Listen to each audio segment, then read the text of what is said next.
हम इस वक्त मौजूद है ज़िला पुलवामा के काकपोरा तहसील के उखू गांव में, जो कि दरियाई जहलम के किनारे पर वाक़ा है। अक्सर 2014 के सैलाब के बाद यहाँ पर देखा जो यहाँ के हिफाजती बांध हैं इनको नुकसान पहुँचता है, लेकिन तब से लेकर आज तक इनकी किसी किस्म की मरम्मत नहीं की गई है। गुज़श्ता साल माह सितंबर में जो सैलाबी सूरत हाल एक बार फिर पैदा हो गई थी इस दरियाई जहलम में, और उसकी वजह से इस बांध का कुछ हिस्सा ढह गया है, और लेकिन आज तक इसकी मरम्मत अमल में नहीं लाई गई है, जिसकी वजह से यहाँ की मुकामी आबादी को काफ़ी तशवीश है। काकपुरा वोख पे सितंबर में सहलाब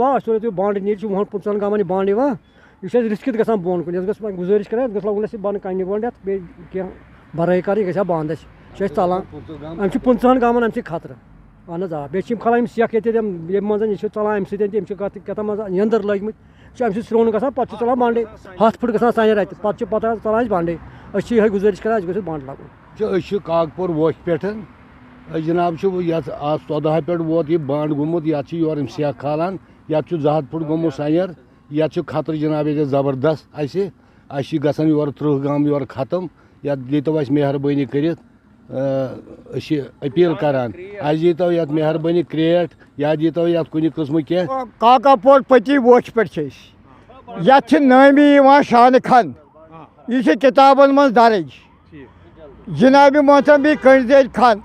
तशवीश मज अगर गवर्नमेंट कुछ हरकत मज यी है बराई कर या बंद दी है या बी क्या जी है गवर्नमेंट बड़े शुक्र गुजार सन अपील ये 5-10 गाँव यह बांड चलम नीर सितंबरस मज यह गु बना बी क्या सख्ती गई ये मुश्किलात गमित सही अम ब्रो अपील यमो कोर गौर और इनका यही मुतालबा है इस वक्त मौजूदा हुकूमत से कि इसकी तरफ तवज्जो दी जाए, ताकि जो इसके साथ जो मुंसलिक जो 25 देहात है उनका जो अक्सर जो सैलाब की सूरत हाल में उनमें जो काफ़ी सैलाबी सूरत हाल पैदा होती है इस दरियाई जहलम की वजह से वो इसमें महफूज रहे। बिलाल खान, न्यूज़ 18 ऊखू काकपोरा पुलवामा।